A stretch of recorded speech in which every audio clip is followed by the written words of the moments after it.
यो आवाज हो नेपाली रेडियो नेटवर्कको र तपाईं सुन्दै हुनुहुन्छ नेपाली खबर। नेपाली खबर सुरु गरौं। संसद विघटनको सिफारिस सम्बन्धी खबरबाट। सत्तारूढ नेकपाभित्रको किचलोको परिणाम संसद विघटनको सिफारिससम्म पुगेको छ। हिजो दिनभर प्रधानमन्त्री केपी शर्मा ओलीले गरेको दौडधुप नतिजामा नपुगेपछि आज बिहानै मन्त्री परिषद बैठक डाकेर संसद विघटनको सिफारिस गर्ने निर्णय गराउनु भएको छ।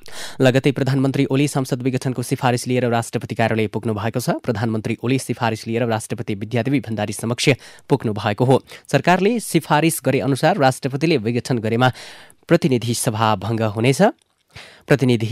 प्रधानमन्त्री ओलीले अघिल्लो साता संवैधानिक परिषद सम्बन्धी अध्यादेश जारी गर्नुभएको थियो, तर चर्को विरोधपछि उहाँले यसलाई फिर्ता लिने बताए पनि अहिलेसम्म फिर्ता भएको छैन।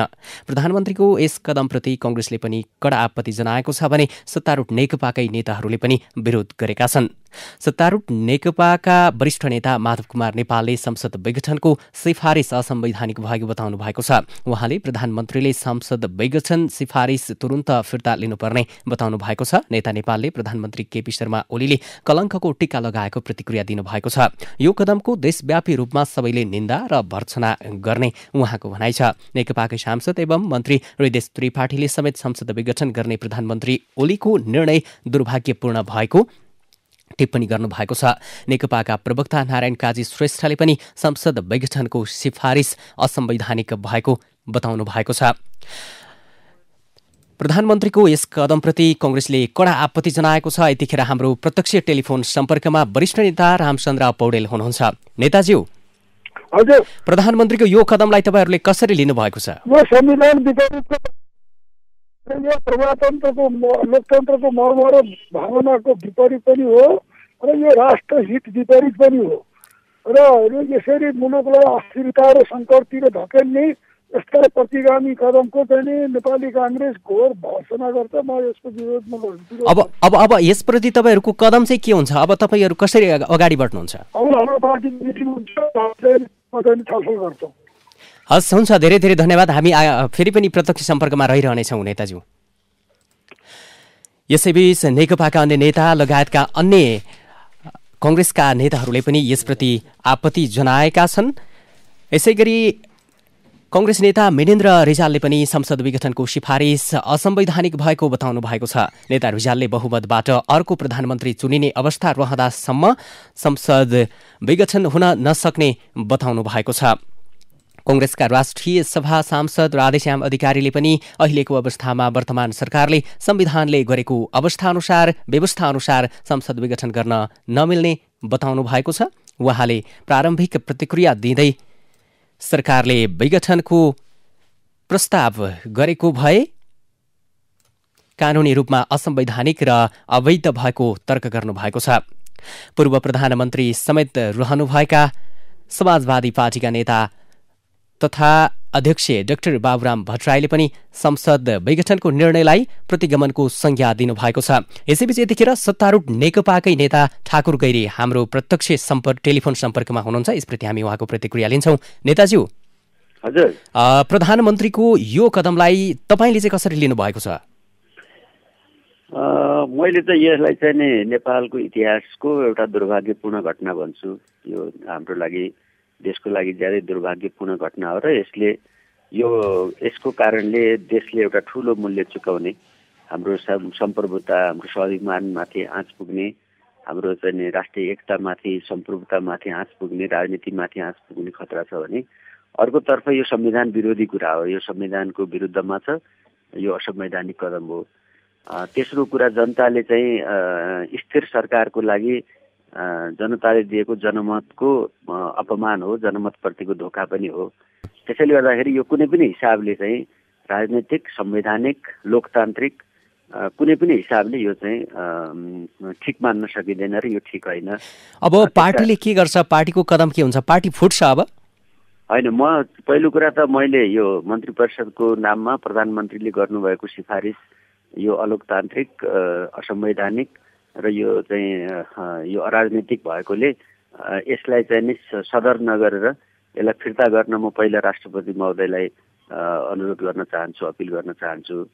दोस्रो कुरा चाहिँ नि यो स्वाभाविक रूपले कानुनी उपचारको विषय बन्नुपर्छ, बनाइन्छ र कानुनी रूपले संविधानमा विघटन गर्ने अधिकारै छैन। जुन संविधानले विघटन गर्ने अधिकार दिएको छैन त्यसको दुरुपयोग गर्ने कुरा चाहिँ संविधानको व्याख्या मार्फत यसलाई करेक्सन गर्ने बाटोमा जानुपर्छ, दोस्रो कुरा।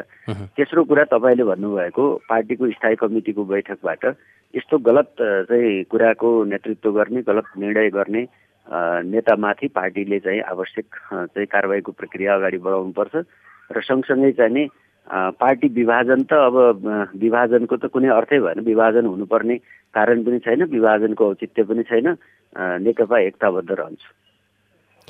हस्, धेरै धेरै धन्यवाद। यस्तै संसद विघटन गर्न राष्ट्रपतिलाई गरेको सिफारिस असंवैधानिक भएको संविधानविद डाक्टर विपिन अधिकारीले पनि बताउनु भएको छ। उहाँले प्रधानमन्त्री ओलीले संविधानमै नभएको उदण्ड काम गरेको बताउनु भएको छ। संविधानविद अधिकारीले प्रधानमन्त्रीको संसद विघटन गर्ने सिफारिस सदर गर्न नहुनेमा जोड दिनु भएको छ। संसद विघटनसँगै नेकपा सचिवालय बैठक भने बस्ने वा नबस्ने बारे अन्यलता देखिएको छ। आज दिउँसो 1 बजे बालुवाटारमा बस्ने गरी नेकपाको सचिवालय बैठक बोलाइएको थियो। यसैबीच विकसित पछिल्लो घटनाक्रमका बारेमा हामी आज दिनभर विभिन्न समयमा प्रत्यक्ष प्रसारणमा रहनेछौँ।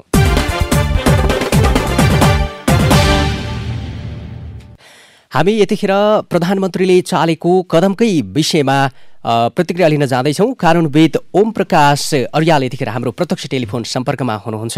ओम प्रकाशजी नमस्कार। हजुर नमस्कार। यतिखेर अब यो प्रधानमन्त्रीको यो कदमलाई कतिको हामीले संवैधानिक लिन सक्छौँ, यसबारेमा कानुनले चाहिँ के भन्छ? यसमा संविधानको धारा 76 को 7 र धारा 85 दुई ठाउँ संसद विघटनको भन्ने शब्द प्रयोग भएको छ। यो दुईटा प्रावधानलाई हेर्दाखेरि अहिलेको अवस्थामा संसद विघटन गर्ने 1% पनि यो आधार छैन। 1% पनि 100% अहिलेको यो संसद विघटन चाहिँ गैर संवैधानिक छ। यो अब अदालत जानुहुन्छ तपाईँहरू? अदालतमा त म मात्रै होइन, यहाँ अदालतमा यो विषयमा त मलाई लाग्छ दर्जनौं वकिलहरूले दर्जनौं रिट पिटिसनहरू फाइल गर्नुहुन्छ भन्ने लाग्छ मलाई। किन भन्दा यो चाहिँ संविधानको आधार स्तम्भ माथिको आक्रमण हो। यो चाहिँ यो संविधानलाई नै क्षतिग्रस्त पार्ने क्रियाकलाप हो। यो राज्य विरुद्धको अपराध तरहको जुन उहाँले चाहिँ संवैधानिक अपराध गर्नु भएको छ। अदालतले चाहिँ के गर्ला त?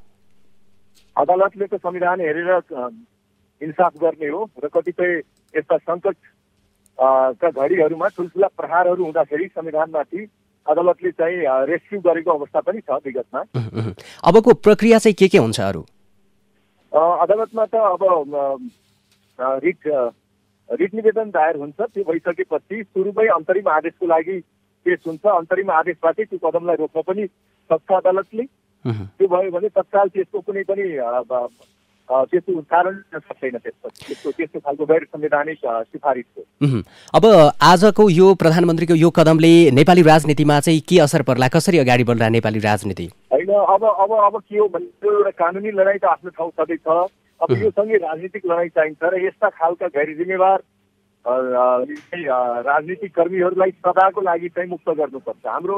हाम्रो चाहिँ यो शासन प्रणालीबाट यस्ता खालका प्रवृत्ति भएका मान्छेहरू, यस्ता खालका प्रवृत्तिहरूलाई सबैको लागि मुक्त गरेर हाम्रो संवैधानिक प्रणालीलाई सुरक्षित गर्नुपर्छ। त्यो लडाइँमा लाग्नुपर्छ। अब जनजीविकामा यसले के प्रभाव पार्ला त? हजुर, होइन, यसको प्रभाव त अहिले उहाँले गर्नुभयो। यो भनेको एउटा अस्थिरता हो। यो अस्थिरतालाई रोक्नको लागि नै संसद विघटन गर्न ती कुराहरू संविधानमा राखेको सुविचारित प्रावधानहरू हो। संविधानमा राखेको एउटा खालि चाहिँ अल्पमतको सरकार बनेको अवस्थामा र अल्पमतको सरकारले विश्वासको मत लिन नसकेको अवस्थामा मात्रै विघटन गर्न पाइन्छ भन्ने त्यो प्रयोजनको लागि मात्रै त्यहाँ चाहिँ शब्दहरू प्रयोग भएका हुन्। अरू प्रयोजनको लागि चाहिँ त्यहाँ शब्दहरू प्रयोग भएका होइनन् संविधानमा। त्यस कारणले उहाँले सिधा यो चाहिँ दुरुपयोग गरेको हो। यस्तो दुरुपयोगलाई रोक्नुपर्छ। यो भनेको यो देशद्रोहको समतुल्य हो। अब यो घटनाको सन्देश चाहिँ के हो? कसरी बुझ्ने आम सर्वसाधारणले यसलाई चाहिँ, यो घटनालाई चाहिँ? यो भनेको उहाँको एउटा चरम अवसरवाद हो र चरम चाहिँ उहाँको एउटा के भन्ने यो देशघाती एउटा राष्ट्रघाती कदम हो। यसले चाहिँ हाम्रो संविधानलाई नै क्षतविक्षत पार्छ। संविधानलाई क्षतविक्षत पार्नु भनेको यो राष्ट्रलाई नै कमजोर पार्ने कुरा हो। यो देशद्रोहको समतुल्य भन्दा त्यस कारणले हो। यो राज्य राज्य विरुद्धको अपराध सरको कुरा हो। यो संवैधानिक हो। भनेपछि यसमा सबैभन्दा दोषी प्रधानमन्त्री नै देखिनुभयो। प्रधानमन्त्री राष्ट्रपति दुवैजना, राष्ट्रपतिले यसलाई सदर गर्नुभयो भने उहाँ पनि प्रधानमन्त्री जत्तिकै दोषी हुनुहुन्छ र मन्त्री परिषदका सदस्यहरू पनि दोषी हुन्छन् यसमा। किन भन्दा उनीहरूले पद पनि छोडेका छैनन्, तर बाहिर कहिलेकाहीँ विरोध गरे जस्तो पनि गर्छन्, तर पद पनि छोडेका छैनन् भनेपछि उनीहरू पनि मतियार हुन्। जो मतियार हुन् त्यो मतियारहरू सबैलाई कारवाही हुनुपर्छ, राजनीतिक ढङ्गले कारवाही हुनुपर्छ उनीहरूलाई। नेकपाको अर्को पक्ष चाहिँ कति जिम्मेवार हो यसमा? नेकपाको अर्को पक्ष त उनीहरूको एउटा राजनीति हो, राजनीतिमा खिचातानी हुन्छ, त्यो स्वाभाविक कुरा हो। तर त्यसको रिसले चाहिँ संविधानै भङ्ग हुने सम्मका चाहिँ यी चाहिँ गलत क्रियाकलापहरू गर्न पाइएन नि। यो त संविधानै भङ्ग हुन सक्छ नि यस्तो हिसाबले त। संविधान त एउटा वास्तवमा भन्नुहुन्छ भने एउटा शक्ति संरचनामा आधारित छ, एउटा सम्झौताको डकुमेन्ट हो संविधान। सम्झौताको एउटा पक्षले अथवा कुनै पक्षले त्यो संविधान उल्लङ्घन गर्यो भने अरूले किन मान्दैन भन्ने कुरा आउँछ नि। संविधान नै भङ्ग हुन सक्छ नि यस्तो अवस्थामा। हस्, धेरै धेरै धन्यवाद सर। हस्, धन्यवाद। यतिखेर हामी प्रधानमन्त्री ओलीले आज चालेका कदमका विषयमा फेरि थप प्रतिक्रिया लिन जाँदैछौँ। यतिखेर राजनीतिक विश्लेषक डाक्टर राजेश अहिराज हाम्रो प्रत्यक्ष टेलिफोन सम्पर्कमा हुनुहुन्छ। हामी उहाँसँग यसबारे जानकारी लिन्छौँ। डाक्टर साहब, हजुर, आजको यो प्रधानमन्त्रीले चाल्नुभएको यो कदमलाई कसरी लिन सकिन्छ? हेर्नुहोस्, यो त राजनीतिक घटनाक्रममा एकपछि अर्को आउने कतिपय बाध्यात्मक कदमहरू हुन्छ। एउटै पार्टीभित्र बसेर सरकारलाई काम गर्न नदिने, प्रधानमन्त्रीलाई अनिर्णयको बन्दी बनाउने, सरकारलाई देश र जनताप्रति वफादार हुन नदिने, बिहानै दिउँसै बेलुकै पार्टी मात्रको छलफल गरेर सरकारलाई असक्षम साबित गर्ने त्यही पार्टीभित्रका नेताहरूले यस्तो परिस्थिति निर्माण गरिदियो कि यो सरकार सही अर्थमा जनतालाई कोही पनि डेलिभरी गर्न सकेन, यो सरकार जनताको पक्षमा हुन सकेन, जनताप्रति वफादार हुन सकेन भन्ने खालको सन्देश गयो। एकातिर बैठकमा पनि नआउने, अर्कोतिर विधेयक किन पास गरिस् भनेर पनि गुर्गाउने। यो क्रम यति धेरै अगाडि बढ्यो कि यो सरकारले चाहिँ जनतालाई केही दिन नसकेर गणतन्त्रप्रति नै, संहिताप्रति नै निराशता बढ्दै गइरहेको स्थिति र सडकमै जनता आएर यो व्यवस्थाको विकल्प खोज्न लागेको स्थिति थियो। अब 2/3 सरकार छ भनेर पनि भएन, जनताले उपलब्धि पाएन भने 3/3 सरकार भए पनि केही अर्थ छैन। त्यही भएर प्रधानमन्त्रीसँग विकल्पै थिएन। यो मैले आजभन्दा 4 दिन पहिला सामाजिक सञ्जालमा लेखेको थिएँ कि संसद विघटनको विकल्प छैन भनेर। कारण के छ भने पार्टीभित्रका केही साथीहरूले संसद अधिवेशन चाहिँ सुचारू गरौँ भनेर कुरा लाउने, सुचारू गर्ने बित्तिकै राष्ट्रपतिमाथि महाभियोग लाउने तयारी गर्नुभएको थियो। राष्ट्रपतिमाथि महाभियोग लाउने बित्तिकै राष्ट्रपति पद निष्क्रिय हुन्छ अनि उपराष्ट्रपतिजीले राष्ट्रपतिको भूमिका निर्वाह गर्नुपर्ने स्थिति होला। त्यो भनेको के हो भने प्रधानमन्त्रीजीले लगेका जुनसुकै काम कारबाहीहरू अगाडि बढ्न नदिने हैन। यसरी राष्ट्रपतिलाई अपदस्थ गरिसकेपछि त्यसपछि प्रधानमन्त्रीलाई अपदस्थ गर्ने उहाँहरूको एउटा लामो योजना थियो। उपराष्ट्रपतिको मार्फतले देशलाई शासन गर्ने र प्रधानमन्त्रीलाई निष्क्रिय बनाउने। तपाईले भन्नुभयो प्रधानमन्त्रीसँग यो बाहेक अरू विकल्पै थिएन भनेर, तर यो प्रधानमन्त्रीले विकल्प छैन भन्दैमा संविधान विपरीत चाहिँ यसरी कदम उठाउनु हुन्न थियो होला। संविधानविदहरूले भनिरहेका छन् यो त संविधानभन्दा विपरीत भयो भनेर। संविधानको विपरीत हो होइन भन्ने कुरा त अदालतले निर्णय गर्ला, तर देशलाई नै अनिर्णयको बन्दी बनाएर आखिर सरकार भनेको त देश र जनताको लागि हो नि। जनताले राहत नपाउने हो, जनताले रोजगारीको व्यवस्था नहुने हो, जनताले शान्ति नपाउने हो, जनताले कुनै किसिमको अनुभूति, सकारात्मक अनुभूति नपाउने हो भने यति धेरै सांसदको के काम, यस्तो खालको सरकारको के काम, यस्ता खालका प्रतिपक्षीका के काम, पार्टीभित्रका बिहानै दिउँसै बेलुकै भइराखेको बैठकको के अर्थ? तपाईँले हेर्नु 2 वर्षदेखि प्रधानमन्त्रीजीले त पार्टीभित्रका नेताहरूको कुर्सी व्यवस्थापनमै समय बिताइदिनु भयो। यो कोरोनाको महामारीमा यस्तो विपदमा दिनको 4वटा बैठक, 5वटा बैठक पार्टीभित्रकै नेताले मनाउन, फुस्ल्याउनमै समय गइराखेको थियो। त्यो देशलाई नै बन्धक बनाएर जुन किसिमको उहाँहरू गतिविधि गरिराख्नु भएको थियो, आफूलाई गणतान्त्रिक नेता भन्ने र गणतन्त्रका विरुद्धमा, संहिताका विरुद्धमा जनाधार तयारी गर्ने, यस्ता जुन पूर्व प्रधानमन्त्रीहरूको बथान थियो जसले गर्दाखेरि न पार्टीलाई सफल हुन दिइरहेको थियो, न सरकारले सफल हुन दिइरहेको थियो, न यो व्यवस्थाले सफल हुन दिइरहेको थियो। त्यही मलाई लाग्छ यो प्रधानमन्त्रीसँग यो बाहेक अर्को विकल्प थिएन। अब यो संवैधानिक हो कि होइन यो भन्ने कुरा त अदालतले व्याख्या गर्ने हो।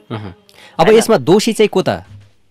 मलाई लाग्छ पहिलो दोषी पार्टीभित्रकै ती महान आत्माहरू हुन्, असन्तुष्ट आत्माहरू हुन्, जसले चाहिँ देशको यस्तो विषम परिस्थितिमा जहाँ नागरिकलाई जोगाउनु पर्थ्यो, जहाँ महामारीबाट, गरिबीबाट, अशिक्षाबाट देशलाई अगाडि लाउनु पर्थ्यो, समृद्धितर्फ लानु पर्थ्यो, यस्तो बेलामा विगत 2 वर्षदेखि पार्टीलाई, सरकारलाई गिजोलेर आफ्नै एउटै पार्टीभित्र बसेर एउटा प्रतिपक्षको भूमिकामा अथवा एउटा व्यक्तिलाई असफल गर्ने जुन खालको षड्यन्त्र 2 वर्षदेखि गरिराख्नु भएको थियो, त्यो समूह नै पहिलो दोषी हो यो गणतन्त्रको, यो संहिताको अथवा यो खालको बाध्यात्मक कदम अगाडि बढाउनको। अब मुलुकको राजनीति चाहिँ कसरी अगाडि बढ्ला, देशले कुन मोड लिला?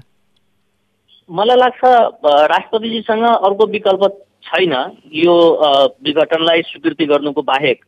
किनभने यदि संसद अधिवेशन उहाँले बोलाउनु भयो भने साथीहरूले, मान्यजीहरूले राष्ट्रपतिमाथि महाभियोग दर्ता गराउँछन्। त्यो गराउने बित्तिकै राष्ट्रपतिको पद निष्क्रिय हुन्छ, अर्थात् उहाँ महाभियोग लाएर बस्ने हो अथवा संसद विघटनको सिफारिसलाई स्वीकृत गर्ने हो। यसो हेर्दाखेरि उहाँले महाभियोग लाएर आफूले त्यहाँ के अरे निष्क्रिय बनाएर राख्नुहुन्न जस्तो लाग्छ मलाई चाहिँ। अब यो उहाँको निर्णय त उहाँले नै गर्नु होला, तर संसद विघटनको सिफारिस मन्त्री परिषदबाट गइसकेपछि राष्ट्रपतिले त्यसलाई स्वीकृत नगर्ने यो चाहिँ हुन सक्दैन जस्तो लाग्छ मलाई। र मलाई चाहिँ संसद विघटन भइसकेपछि मैले गर्दा नि यो व्यवस्था ल्याएको, मैले नि यो संहिता ल्याएको, मैले गर्दा नि यो सारा संसार मैले आफ्नै हत्केलामा टिकाएको भन्ने जुन खालको अभिव्यक्तिहरू दिइराख्नु भएको थियो, उहाँहरू जनतामा गएर जनमत ल्याएर आफूलाई नै प्रधानमन्त्री हुने गरी, आफूलाई नै ठुलो पार्टी बनाउने गरी आउँदा भइहाल्यो। अब जनतामा जान त डराउनु भएन नि त सांसदजीहरूले। अब नेकपा चाहिँ के हुन्छ, अब फुट्छ? मलाई लाग्दैन यो पार्टी फुट्छ जस्तो, मलाई चाहिँ अझै पनि लाग्दैन।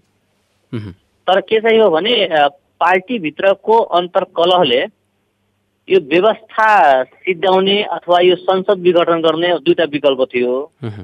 प्रधानमन्त्रीजीले संसद विघटन गरेर निर्वाचनको अभ्यासमा गएर चाँडै निर्वाचन गरेर यो व्यवस्थालाई दीर्घजीवी गर्नको लागि उहाँले कदम चाल्नुभयो होला। हस्, हुन्छ, धेरै धेरै धन्यवाद यहाँलाई। धन्यवाद यहाँलाई। हामीसँग प्रत्यक्ष टेलिफोन सम्पर्कमा प्रतिक्रिया दिँदै हुनुहुन्थ्यो डाक्टर राजेश अहिराज, राजनीतिक विश्लेषक। अब हामी यसै क्रममा फेरि पछिल्लो प्रतिक्रियालाई हामी जोड्दैछौँ। यतिखेर नेपाली काङ्ग्रेसका नेता गगन थापाले संसद विघटनको सिफारिस संविधान विपरीत हो भनेर यसको चर्को विरोध गर्नुभएको छ भने राष्ट्रपतिले संसद विघटनबारे पुनर्विचार गर्नुपर्छ र गर्नुहोस् भनेर दमननाथ ढुङ्गानाले सुझाव दिनुभएको छ। उहाँ चाहिँ राजनीतिक संविधानविद हुनुहुन्छ। यसै गरी संसद विघटनको सिफारिस राष्ट्रघाती कदम हो भनेर विवेकशील साझा पार्टीका अध्यक्ष रविन्द्र मिश्रले पनि यसको चर्को विरोध गर्नुभएको छ। र यसै गरी नेपाली कांग्रेसका शेरबहादुर देउवाले पनि यसको विरोध गर्नुभएको छ। यसै गरी संविधानविदहरूले पनि यसका चर्को विरोध गरिरहेका छन्।